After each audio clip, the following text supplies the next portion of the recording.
Ladies and gentlemen, we are currently holding for further traffic clearance. Check out Kristen's new website, magicaljourneysvacations.com, for all your vacation needs. Disney, Universal, cruise lines, and more. Thank you for traveling with us. magicaljourneysvacations.com. Have her book your magical vacation today. To a Weeby Geeks Network podcast. The Dining at Disney podcast. The Dining at Disney podcast. You know the thing about good food? It brings folks together from all walks of life. Your ultimate source for the wonderful world of dining at the Disneyland and Walt Disney World Resort. If you are what you eat, then I only want to eat the good stuff. Kristen and Bubba are your guides on this culinary adventure. People are going to line up for miles around just to get a taste of my food. Our food. Join them as they discuss the latest food news, expert tips, recommendations, and trip planning advice as it relates to Disney dining. Try the gray stuff. It's delicious. Don't believe me? Ask the dishes. From quick service to fine dining, you'll discover all the best restaurants and food as you hungrily explore the Disney parks. Let's do this thing! The Dining at Disney podcast. And now your hosts, Kristen and Bubba.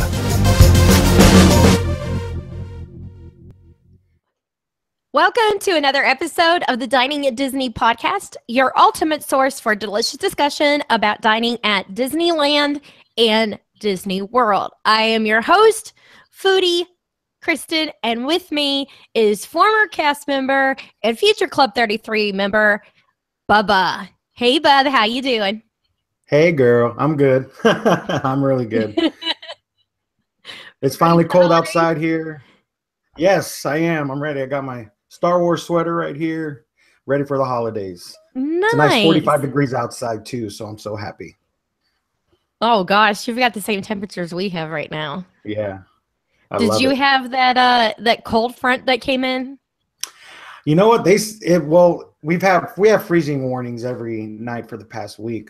They said the cold front missed us, but I feel it. I mean, last night it was 34, 33 degrees. The night before it was 31. So, yeah, I mean, it's cold. I love it. We had gone from 74 degrees, and that was like at 11 p.m. And within a few hours, it dropped down into the 20s. Oh, wow. That's a nice drop. Yeah, it's not fun when that happens. That can be California too. It'll be hot, like whatever, like 80, 90 degrees one day. The next day it'll be 60, 50 degrees and raining. So we're used to that here. Our winters are pretty, I would say, they're pretty unstable. You don't know what you're going to get. You could have spring weather one day and the next day it is winter and you see. Of course, for us, snow is just seeing flurries. We rarely get accumulation of snow.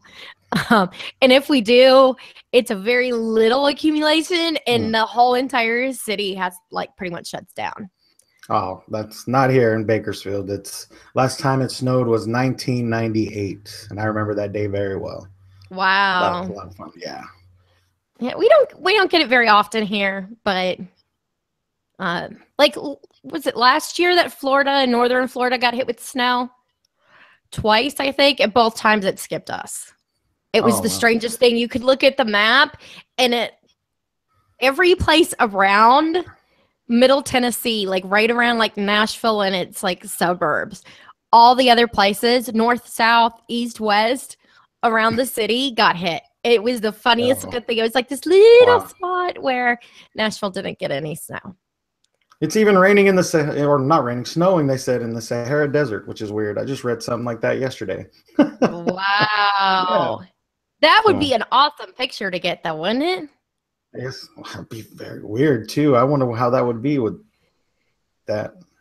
I don't know. Well, you heard Hawaii got snow a few weeks ago. Oh, I did not. Wow.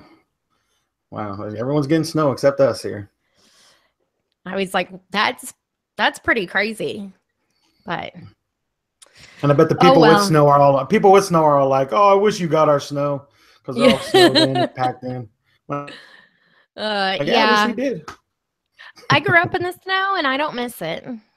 Oh, I miss it. I don't. We have the mountains though, about 45 minutes an hour away, so that's where we go for the snow. Yeah, you have to drive usually about 4 hours to the east of Nashville. out in East Tennessee, they get snow. They've got, the mountains out that way. So nice. Where unfortunately all those where that fire took place and Wow. Yeah. Oh. But so much for that. Well, today we are going to be talking news, and more news. We've got news from Disney World, Disney Cruise Line, and Disneyland today. So let's jump into that. I'm going to start off with the cruise news, then we can go into your Disneyland stuff. What do you think, Bub? All right, sounds good. Okay, so something exciting, at least for me, I think it's pretty exciting. New that is coming to the Disney Wonder is a New Orleans style restaurant. They are opening one inspired by Princess and the Frog, and it's going to be called Tiana's Place, which if you've seen the movie, at the end, she opens up her own little restaurant. And it's very cool, the little video that Disney Parks put together. It shows a nice little stage where it looks very jazz band like. The girls have the little umbrellas that you see. Guys have some of the green sashes. It's got the green, the purple, and the yellow that you see for Mardi Gras in New Orleans. And so you're going to have the band. Tiana's going to be there. And of course, you're also going to have nice New Orleans style food, which to me is really exciting. I love Cajun and Creole food. It is so delicious. So that's coming to the Disney Cruise Line. That's going to be nice. Yes, it is. You haven't done a Disney cruise, have you? I have never been on a cruise at all. That's like one of our things that me and my wife need to do is get on a cruise, even a 2 or 3 day. Oh yeah, you got to do it at some point. But you can. Disney's is pricey. You can get a nice cruise, even like Norwegian Cruise Line. I've done 2 of theirs now. I've done Norwegian Cruise Line, Disney, Carnival, and Royal Caribbean. And the last time we did Norwegian, we got the one of the nice deals that they do is they'll offer you can choose like 2 of 5 different options for this particular promo. So we chose the one that had the unlimited beverage package, and it's up to, I believe, either $13 or $15 for your drinks, unlimited. Wow. And then 5, because we did a 7-day cruise, we had, I think it was either 4 or 5. Maybe it was 4 of the signature dining experiences that we could do. So they're premium dining that people normally have to pay for. You could go ahead and experience those. So we chose to do those as our options. And it was really nice. The food was really good on the ship. We had great service on the ship. And as I said, it costs about half what you would pay for a Disney cruise. But again, it's a very different experience too. Yes, about to say Disney cruise is probably way different than, your Norwegian cruise or Carnival cruise lines, especially family-wise. Yeah, I mean, absolutely for families, there is no cruise line like the Disney Cruise Line because they have a nursery, which you have to pay for. But for the 4 age groups that they have the kids programs for, that's included in your cruise experience. So it's awesome because mom and dad can ship the kids off into the kids program, which they're going to love. I've had the opportunity to check out when I did the Disney cruise. They do open houses, so you can walk in, check out what's going on. And I'll tell you, some of that stuff as an adult, I would like to do. They did like cooking, and they were making pizza the one day we walked into. I think it was the age group right before the preteens. But they were making pizzas. I was like, that's a lot of fun. And they have these cool like Marvel games that the kids can take part in. And for the teens, that little club that they have set up for them has, instead of having, a bar like the adults have, they have a smoothie bar, and the kids sit down and can order whatever kind of smoothie they want. And they got bean bags and Nice. Xbox and all that kind of, cool, fun stuff to do. So it's great because that way, the parents can do that. They'll feed the kids. So mom and dad can go pay for the adults only dining experience at Palo and enjoy a fantastic dinner, just the two of them, without the kids and the craziness that comes along with, being on vacation, and just relax for a couple hours without the kids. And then, Nice. I think the program's open till 1 a.m. So it's open pretty late and it starts pretty early. Natalie from Meet the Magic, her son has done that program a couple of times, and he loves it. He's like, there's just so much fun stuff to do, and they keep the kids occupied that, there is no other cruise line that does a kids program the way Disney does. So for families, there's nothing you can beat for that. It just is the ultimate experience for everyone in the family. Nice little saying. Nice little promo for them. I gotta try. I gotta get on a cruise though. I know that. I'm afraid if I get that all you can drink package, like you said, I'm just gonna go to town on that thing and wouldn't know when to stop. Would not know when to stop. But I would have a blast. I'm telling you, at some point you got it. Well, first on your list is to do Disney World. We got to get you there first, and then you can do the Disney cruise. Well, hopefully for your 50th, we would like to be there for the 50th of Disney World. At least try to get there at least that time or before. You know what you should start doing is, Disney's got that little like savings account. Yeah. Mm-hmm. And start doing that. Just put like $10 a weekend, because you'll never notice $10 being gone, Oh no. Yeah. We're starting to get some like that. So Taylor will be in contact with you very soon. Oh, it'll be fun. Not that many more years, just 4 more years. Yes, I know. 4 more years to your 50th. So think, if you put away that, you'll have a couple $1,000s in your Disney account by then. Yeah, we could. Man, that'd be awesome. Okay, Disneyland. What news you got for us, bud?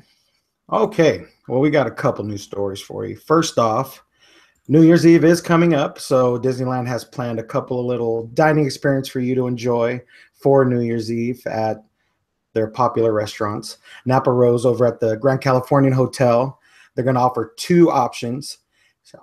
The best chef in the world, Andrew Sutton, he has a 4-course wine country feast coming to you at Napa Rose. Seating from 5:30 to 6:30 p.m. For the classic, but then it also starts at, from what I'm reading, at 8:15. It's going to be $130 per person. It's going to be a New Year's Eve dinner, dance with live music, champagne reception, and a Napa 5-style course tasting menu. You can choose that option too, which is $250 wine pairing, or $250, or you could do a wine pairing for $65. And that party is going to last all the way until 1 a.m. Over at Napa Rose. Steakhouse 55 in the Disneyland Hotel is serving a 3-course dinner for both New Year's Eve and New Year's Day.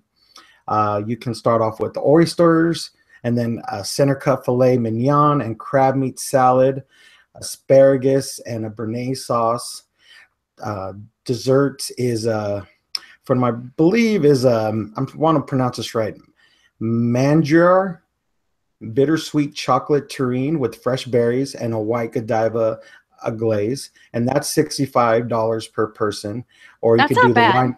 No, it's not bad, and you could do the wine pairing also for $35 more. At PCH Grill inside the Paradise Pier Hotel, this is more of a family style event. So it's going to be a New Year's Eve dinner buffet from 5 p.m. to 10 p.m.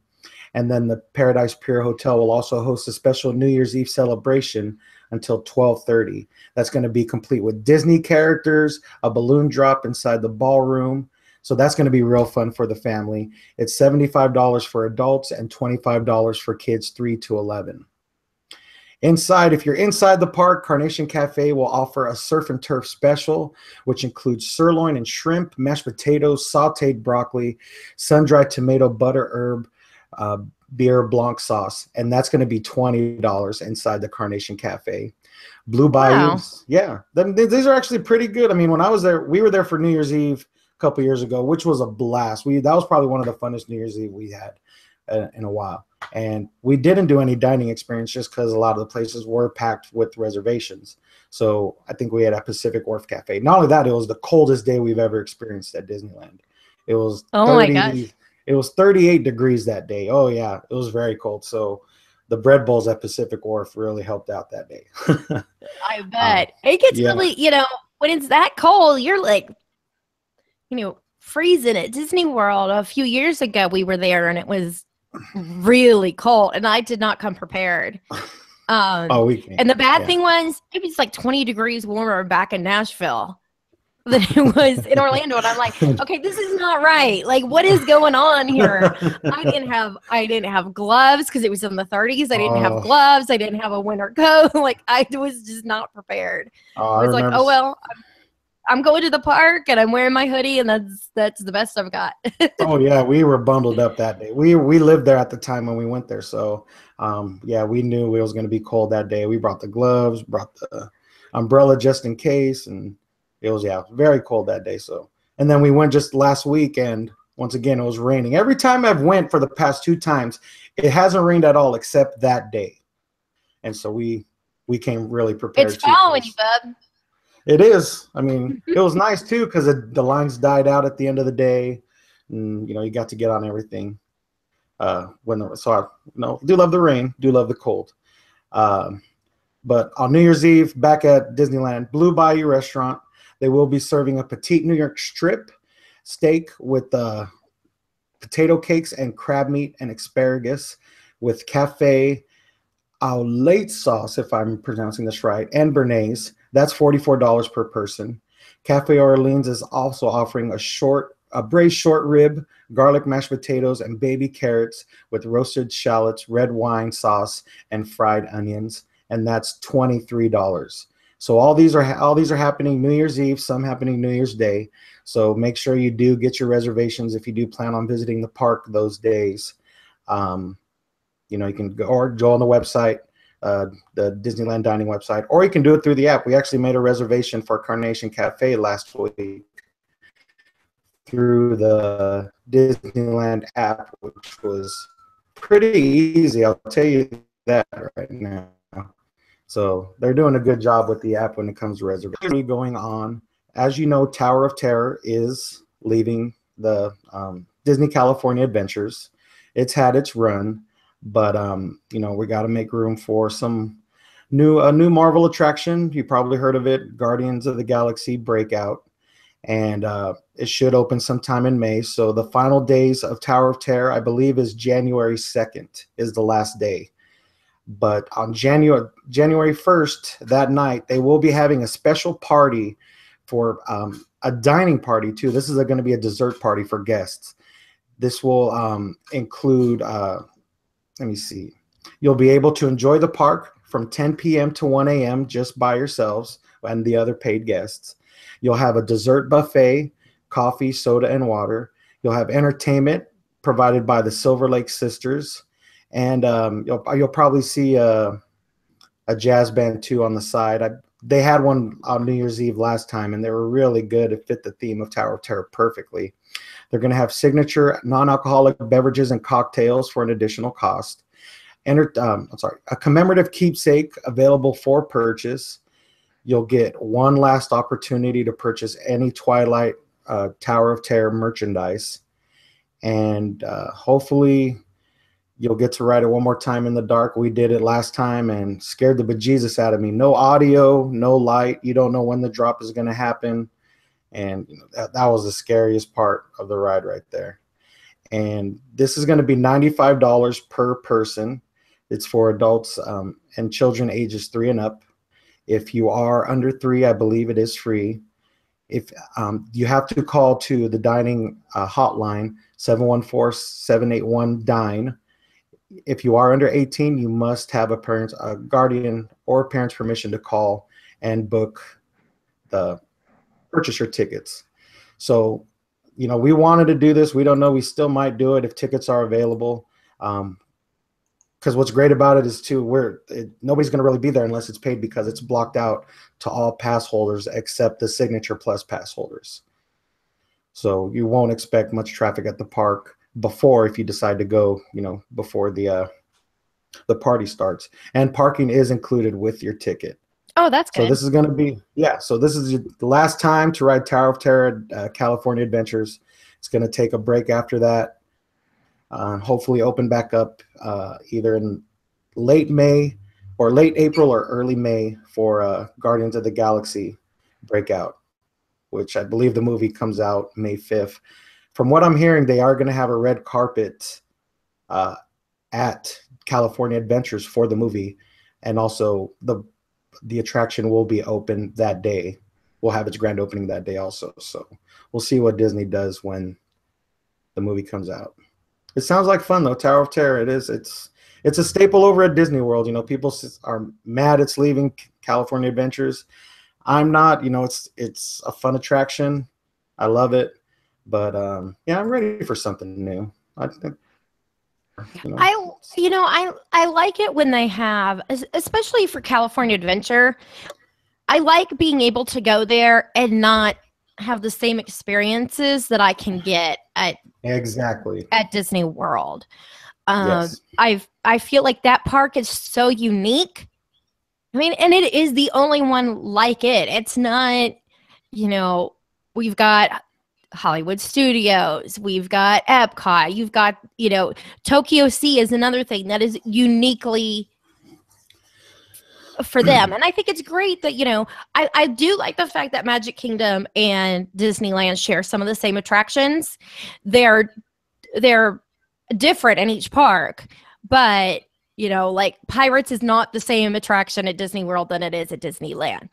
Yes. And I like that we do have some of the same things, but I do feel that like Disney California Adventure should be uniquely its own. It should not be sharing attractions with other parks. They're getting there. They're the Tower of Terror at Disney World is so different from what everybody says compared to ours. And Disney World is so much more elaborate. Even the cast members are in makeup over there. Not here, they're just in costume here. But, that's definitely a good point. You want a different experience, especially, Disneyland, it's going to be Disneyland. And I understand you wanted, the same thing with Magic Kingdom over at Disney World. Those are staples when it comes to Disney. But you're right. Keep it different. Don't just have the same stuff everywhere, oh, I did this already, that's a great point when it comes to that. Yeah, I think, when you have at all the parks, your main park, so your Disneyland, your Magic Kingdom, your Disneyland Tokyo can share some of the same attractions, but once you expand past the original park, I think it definitely needs to be unique. Yes. Because otherwise you're taking it gives people a reason to go and visit. And I feel like you take something away from its uniqueness when you have some of the same attractions you can enjoy elsewhere. Definitely. Totally agree with you there.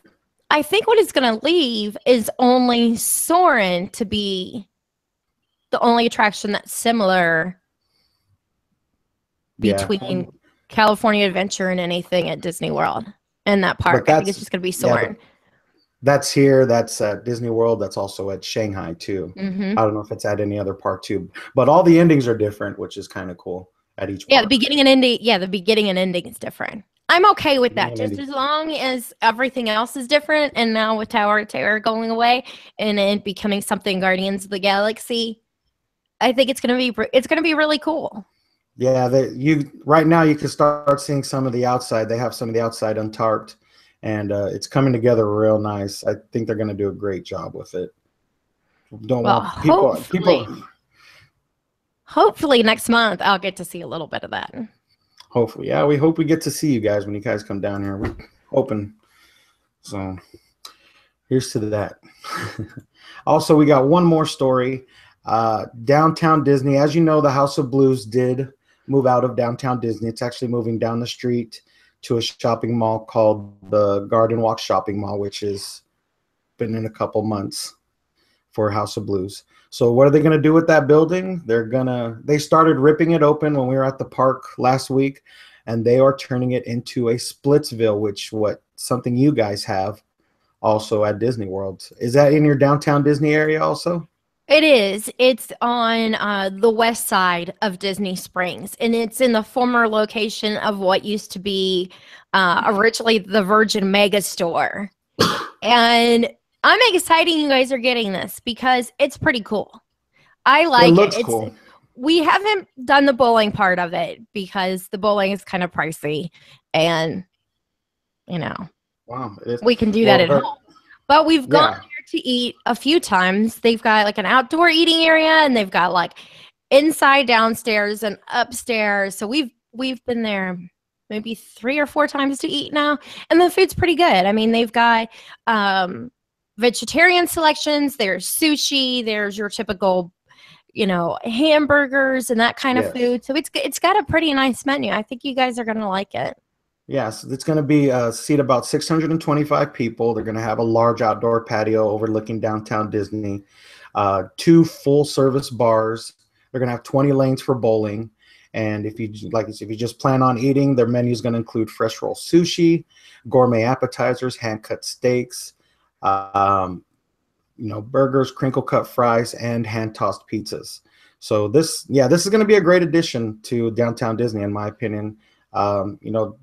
The House of Blues place, it was very popular. I don't know if it fit in with the Disney theme. It's kind of weird, someplace in Disneyland, Disneyland Resort that's featuring, Wu-Tang Clan or some other rap band or rock band that you normally wouldn't hear at Disney. But, so I'm glad they're kind of moving it right down the street and, opening the Splitsville. I can't wait to see it. Right now, it's planned on opening in late 2017.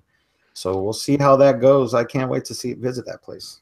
The House of Blues in Orlando, they had to change because we do have one located in our downtown Disney area. It is on the west side, just like Splitsville, down towards, it's right near Cirque du Soleil. So as pretty much as far as you can go, that's like the last thing right before Cirque du Soleil is House of Blues. And they had to change several years ago, back when Pleasure Island was still around. They changed what type of bands were coming because they started having some problems with the crowds. So only select, certain bands can perform there. So you don't have to worry about like Wu-Tang playing there. But yeah, they had to change some of that because it just was not adding to the Disney atmosphere and the Disney brand. It was kind of taken away from it. So they changed that up some in Orlando. But we still do have our House of Blues. The food's okay.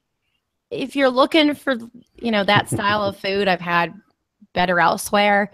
It reminds me of Hard Rock Cafe food. Yeah, it's not quite what it should be. Yeah, that's what, in my opinion.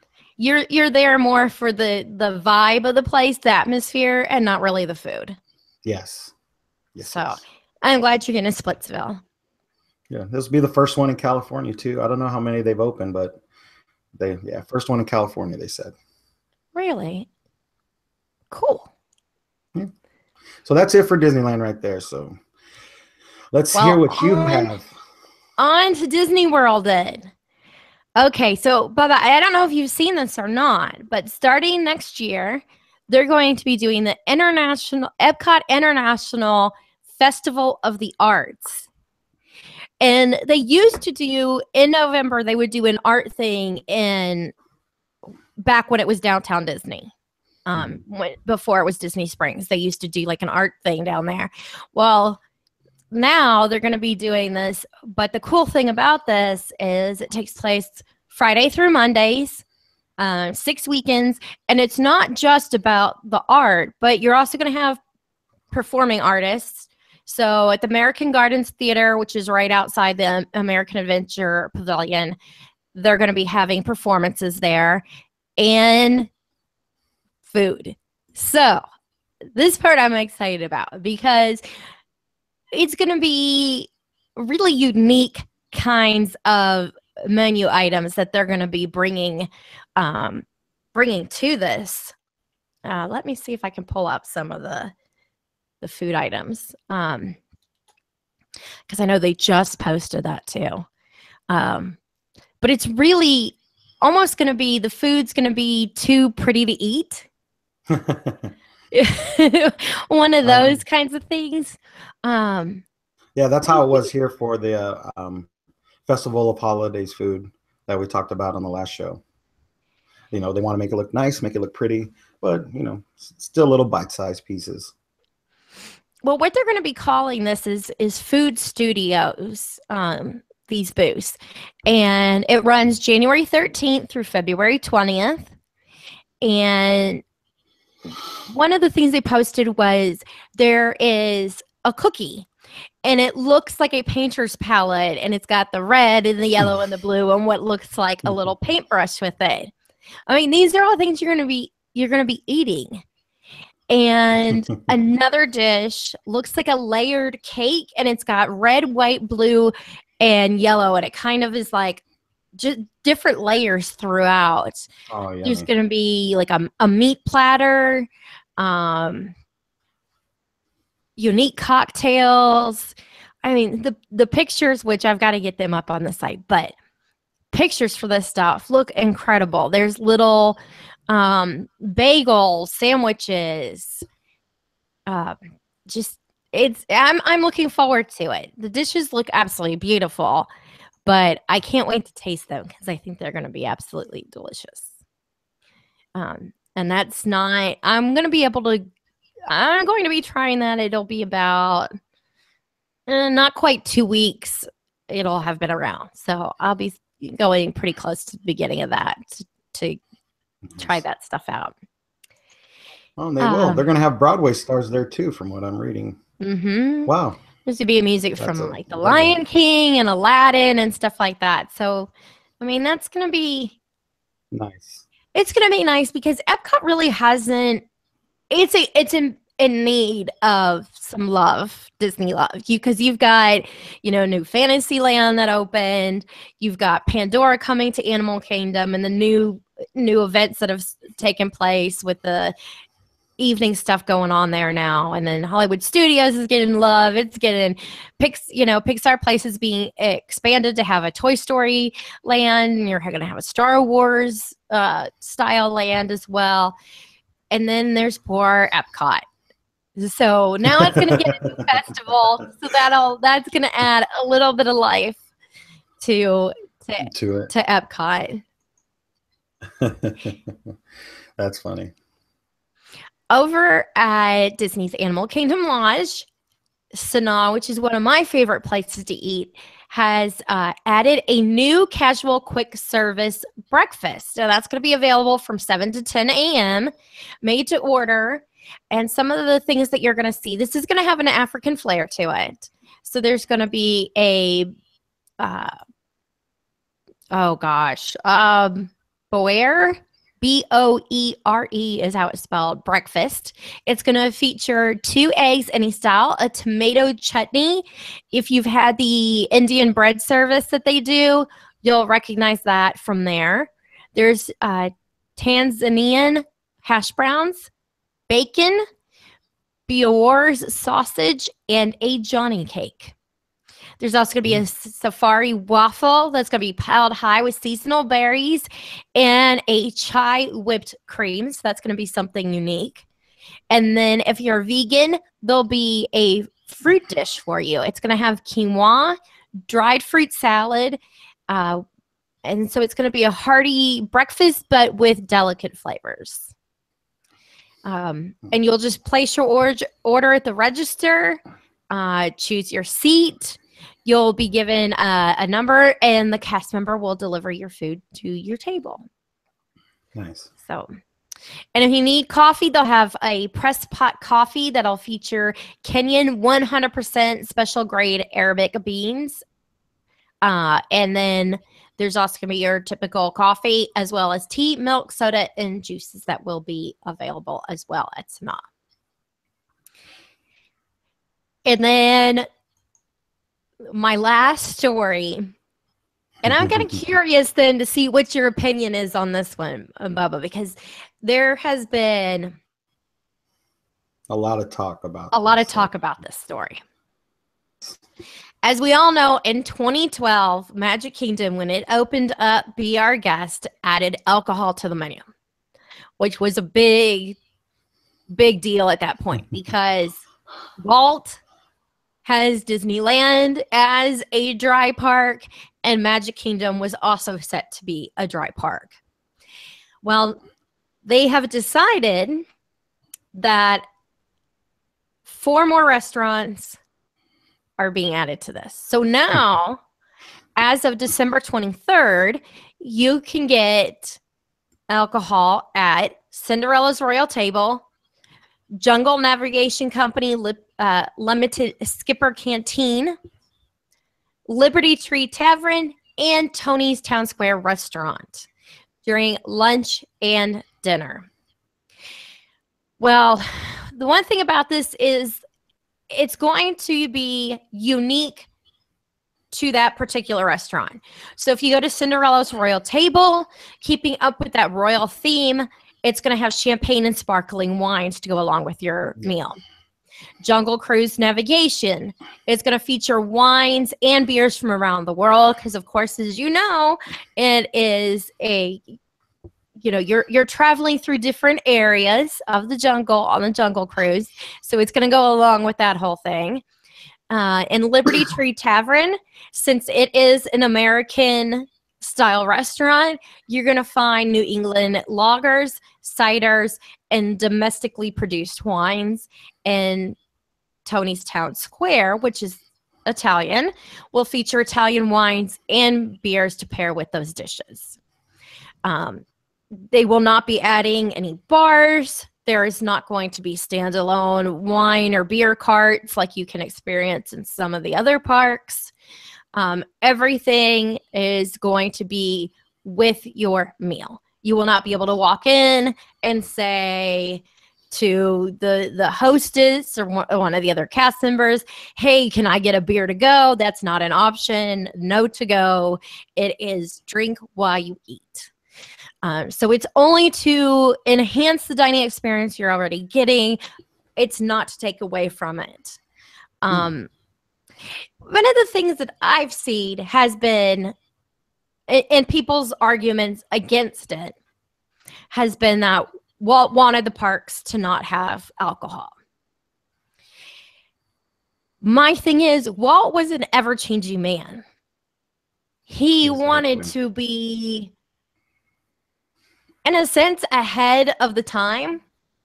I mean, that's why he Epcot, experimental prototype community of tomorrow.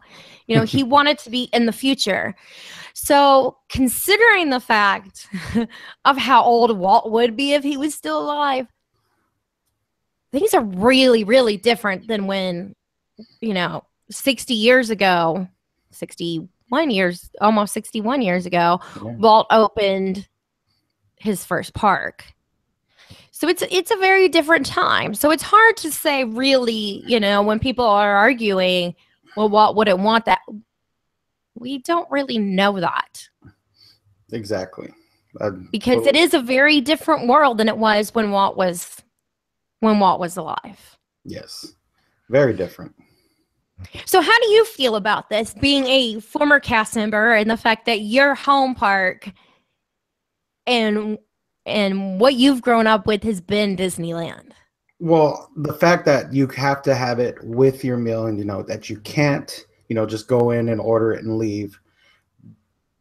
I'm all for that because, it's you with your meal. Sometimes wine is a great, there's great wines to be paired with food. And it's, that's something you want to enhance your dining experience with. And when it comes to dining, Disney wants you to have the best dining experience possible. So with that being added, that's going to enhance it even more. Not only that, it'll help with sales too. maybe some of the, I don't know how these places do with, crowd, how people coming in for dinner, if it's busy or not. So if that's something that will help them out, that's something that you do have to try with, and this, not only that, Disneyland is Walt's original park. I know at Disney World, they want to try to, bring Disneyland over there, but with Disneyland, I think they may still keep it a dry park for now. Because we have Disney California, right? All your other parks there, you guys have it, everything. You got to walk a mile to this park or 2 miles to that park or take a boat to this park. Oh yeah, you can't. Yeah, there's the only parks you can walk between is Hollywood Studios and Epcot. There's most people don't. Most people take the boat right over because it is a long walk. It's exactly. Good, a 20+ minute walk. It's not 2 minutes from the one park gate to the other. Exactly. You're right. There really isn't a reason, because if you want to drink, you're going to walk go right across the street, basically, right across the Esplanade, or go to downtown Disney. Right where the old security gates are. They just started new security last week, but where the old gates are, there's La Brea Bakery, which is probably 100 steps from the front gate of Disneyland. You could get a beer right there, or a glass of wine, just right before you enter the park. So this is something that, I understand why they're doing it, and, I'm all for it. That's why I don't think they will do it at Disneyland, because you're just a hop, skip, and a jump away from a beer, a glass of wine, or a mixed drink right across. And it's not at all of the table service restaurants, because you still have Crystal Palace, which has the Winnie the Pooh character experience there, character meet and greet.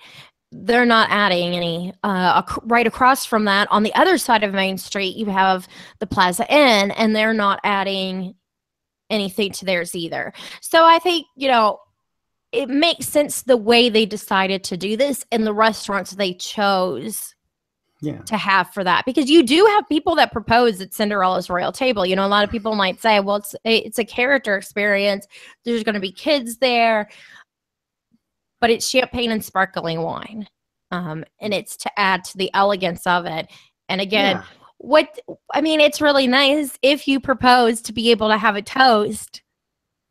And there is a lot of proposals that take place in front of the castle to be able to have dinner there and have a nice champagne toast.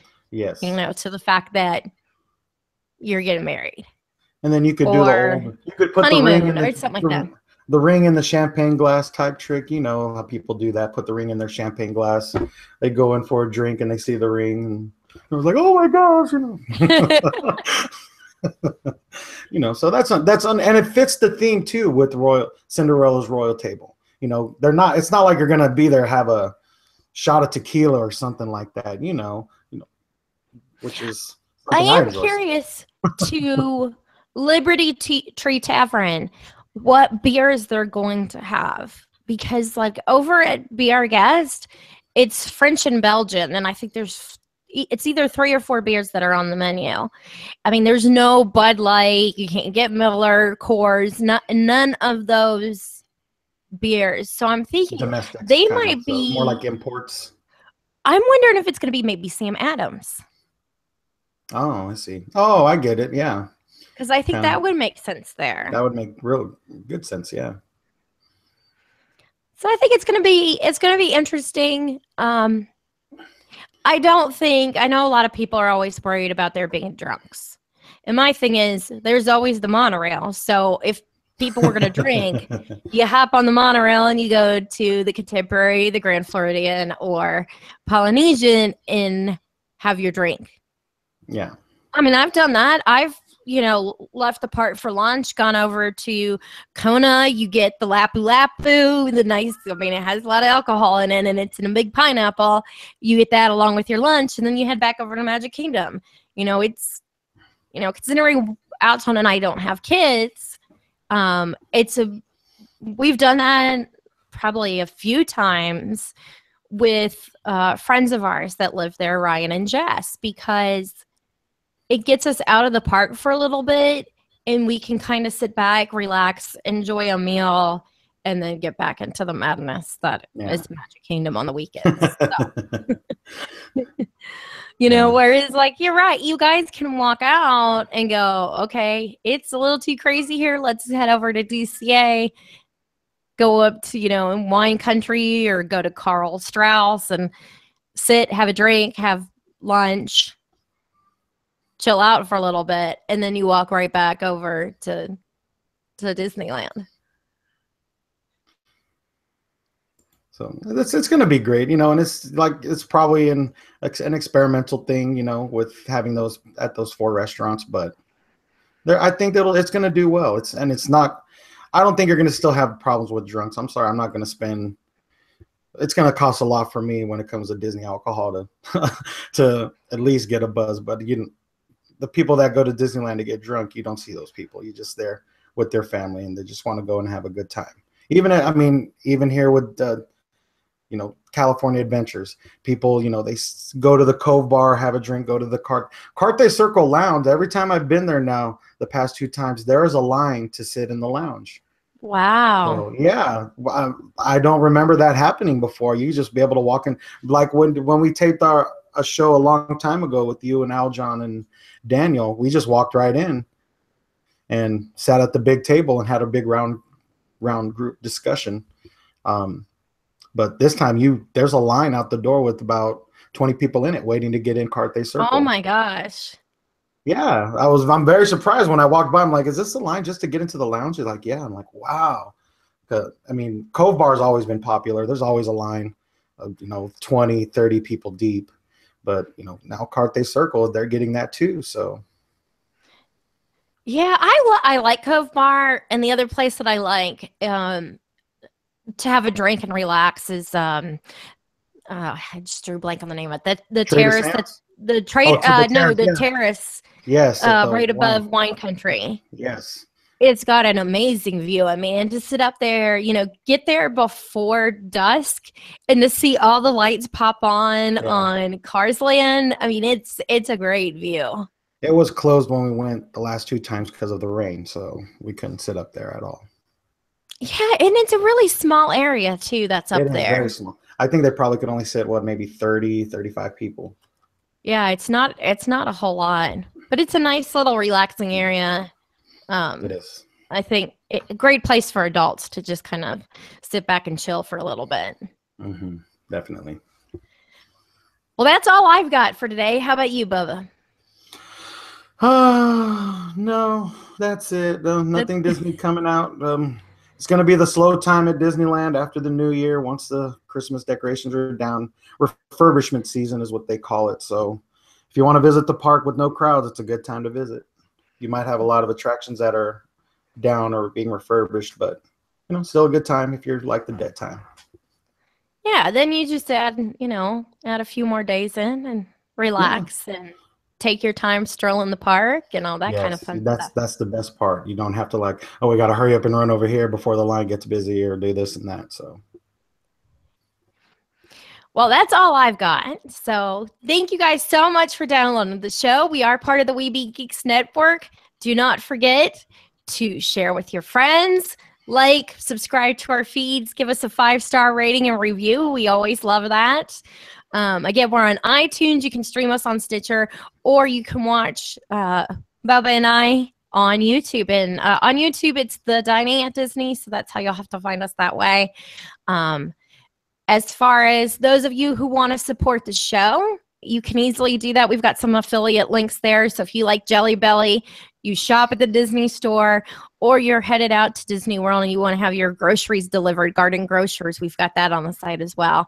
And then our ebooks, we have the Epcot Dining Guide, the Food and Wine Festival Guide is always there, as well as links to our friends' books. So John Donahue from WDW Park Hoppers and Tony Casanova from Disney by the Numbers. Both those guys do Disney Parks podcast, but both of their books are available there as well that you can pick up.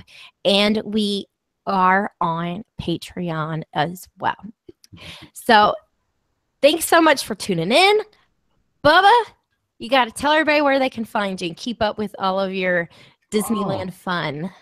Yes, big_Bubba_B on Instagram and on Twitter. You can check out some of the pictures I took from my last trip and videos. Twitter, and videos too. I do post some videos. My phone just dies so quickly now when I'm at the park because I do so much stuff. I try to take pictures and try to communicate with people too. So I mean, I try to get a lot out there as much as I can until my phone dies. My phone died. We need to get you a couple of backup batteries. I had one and I lost it at the park. Can you believe that? Yeah. Oh. I'm bummed out, but luckily it was. I've got 4 backup batteries. And it was a good one. It was still cheap, but it was a good one. But that's a shame. As far as dining at Disney, you can find us at diningatdisney.com. We're also on Twitter, Facebook, Instagram, Pinterest, all of those places. It's just Dining at Disney, so we're easy for you guys to find. If there's something you would like to tell us about, a dining experience you've had, you have a question or a comment for Bubba and I about a show, or something you would like us to discuss in a future show, you can email us at podcast@diningatdisney.com. Thanks so much for listening. Until next time, bon appetit.